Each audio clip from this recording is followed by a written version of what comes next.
busana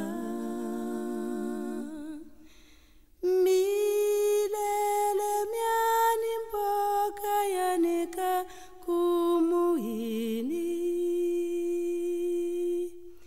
kambi nzembele mbyani mboka lundi la mwana busana. Oh mama na utsetsa tela mama kambanza kandi tiari. Oh mama na utsetsa munde konzari tela mama kambanza kandi tiari. Milele myani mboka yanika kumuhini. Je suis Eli Kayeme Moulaya, je suis avocat au barreau de Kisangani et je dirige une ONG de défense des droits de l'homme qu'on appelle Action pour la justice et les droits humains. Cette ONG est basée dans la ville de Kisangani, dans la province de l'Atchopo, dans la commune Makiso au numéro 2 sur l'immeuble Solidaire Transfert. Nous travaillons, cette ONG travaille avec le jeune et accompagne le jeune dans le cadre de leurs initiatives privées. Cette organisation travaille pour la promotion, la protection et la défense des droits humains de façon générale. Cette organisation travaille également dans le cadre de la formation de jeunes, dans le cadre de renforcement des capacités pour faire en sorte que le leadership de jeunes soit affirmé de façon générale et de façon particulière le leadership féminin également. Cette organisation travaille également dans le cadre de l'amélioration des conditions de santé, des conditions hygiéniques au milieu carcéraux. Cette organisation travaille également dans le cadre de la lutte contre l'impunité. Cette organisation travaille également dans le cadre de la lutte contre les violences sexuelles dans la ville de Kisangani, dans la province de l'Atchopo. Cette organisation travaille également dans le cadre de la conception, la mise en œuvre de projets d'appui au développement. Cette organisation travaille également dans ce cadre. Cette organisation travaille également dans le cadre de la promotion de la bonne gouvernance, travaille également dans le cadre de la promotion de la démocratie. Cette organisation apporte de l'assistance humanitaire également aux populations autochtones qui sont parfois victimes des actes des entreprises minières en République démocratique du Congo. Cette organisation travaille de façon générale dans le cadre de la promotion, la protection et la défense des droits humains. Comme je le disais, nous sommes basés à Kisangani, au numéro 2, sur l'avenue Abbé Kaozi, au niveau de l'immeuble Solidaire Transfert, au deuxième niveau, au deuxième appartement. C'est ce que nous pouvons dire à ces termes. Mais aujourd'hui, nous voulons vous parler d'un projet, les projets que nous avons mis en place avec l'appui financier d'un partenaire important pour nous. Il s'agit bien de NED, National Endowment for Democracy. C'est une organisation basée à Washington qui a accepté de nous appuyer, qui a accepté d'appuyer ce projet pour sa mise en œuvre. Mais à quoi consiste ce projet? Ce projet est intitulé « Participation de jeunes de la ville de Kisangani et de Bunia au processus démocratique et au processus de développement de leur province à travers le contrôle citoyen des institutions provinciales ». D'où est partie l'idée de mettre en place ces projets? C'est justement, nous sommes partis d'une observation claire et concrète, parce qu'il vous souviendra que nous avons organisé avec le jeune, ça veut dire le jeune mouvement citoyen, le jeune mouvement associatif, ainsi que tous les autres jeunes qui ne sont pas enregistrés dans certains mouvements. Nous avons organisé des manifestations publiques et ces manifestations publiques ont apporté des résultats que nous avons évalués à la fin.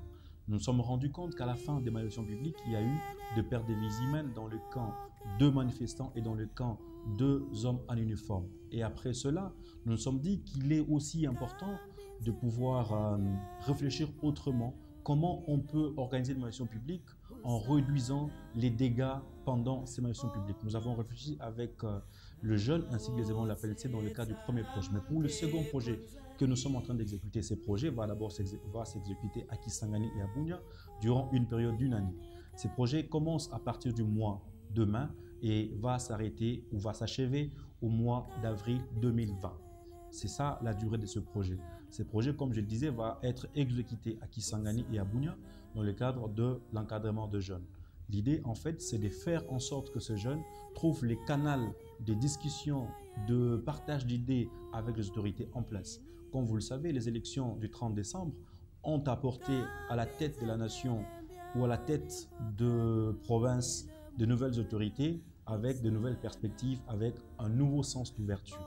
C'est comme ça que HDDH a voulu profiter de ces sens d'ouverture pour mettre en place ces projets à l'endroit des jeunes, afin que les jeunes trouvent l'opportunité de pouvoir discuter avec les autorités, à faire passer les revendications, qui parfois sont des revendications valables, mais ces revendications ne sont pas canalisées. Voilà pourquoi HDDH a pensé encadrer ces jeunes pour donner la canalisation, pour donner la voix, pour donner la direction à ces idées, afin que ces idées soient prises en compte dans le cadre du programme d'action du gouverneur de province ou des gouverneurs de province, parce que le projet sera exécuté à Kisangani et à Bunia, et les recommandations seront présentées au niveau du gouvernement provincial pour ce qui concerne les recommandations qui doivent être exécutées au niveau de la province. Et ces recommandations seront également présentées au niveau de l'Assemblée provinciale, qui est l'organe délibérant, qui est l'organe de contrôle par excellence du gouvernement provincial, qui va aussi recevoir sa copie pour suivre des pas à pas ce qui aura été présenté auprès de ce gouvernement. Il est prévu dans le cadre de ces activités 6 ateliers dans la ville de Kisangani et 6 ateliers dans la ville de Bunia.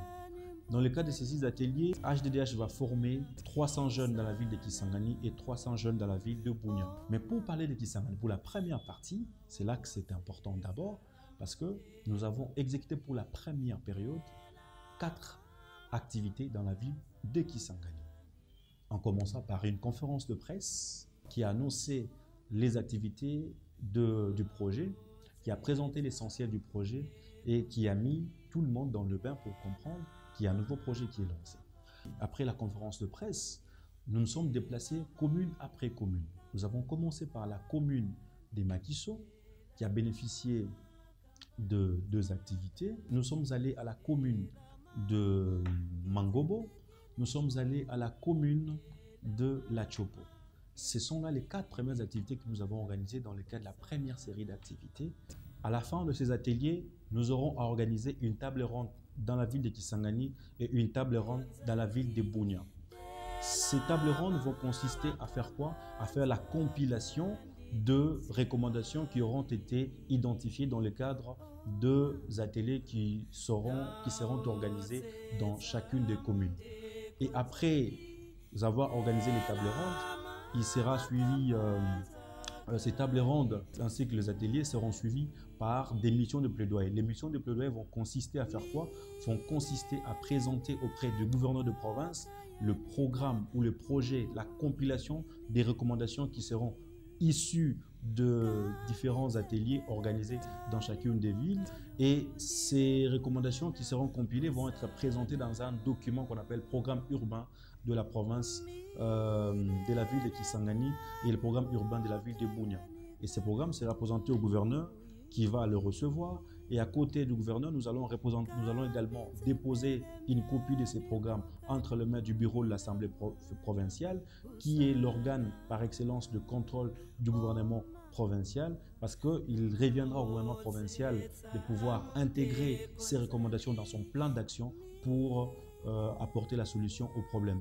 Mais comme je le disais, l'idée de ces projets, c'est de faire en sorte que les actions gouvernementales répondent aux besoins réels de la population.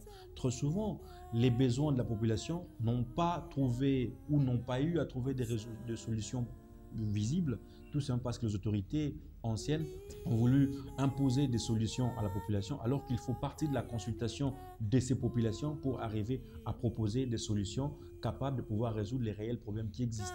Voilà pourquoi HDDH, à travers ces ateliers, va réunir les jeunes. À travers ces ateliers, les jeunes vont réfléchir sur les différents problèmes qui existent en République démocratique du Congo de façon générale, au niveau de la province de façon particulière et au niveau de la ville. En identifiant ces problèmes, les jeunes vont se donner le travail de pouvoir identifier également les causes de ces problèmes. Ils ne vont pas se limiter à identifier les causes de ces problèmes. HDDH va encadrer ces jeunes-là à proposer également des solutions qui doivent être prises en compte dans le cadre du programme d'action du gouverneur de province.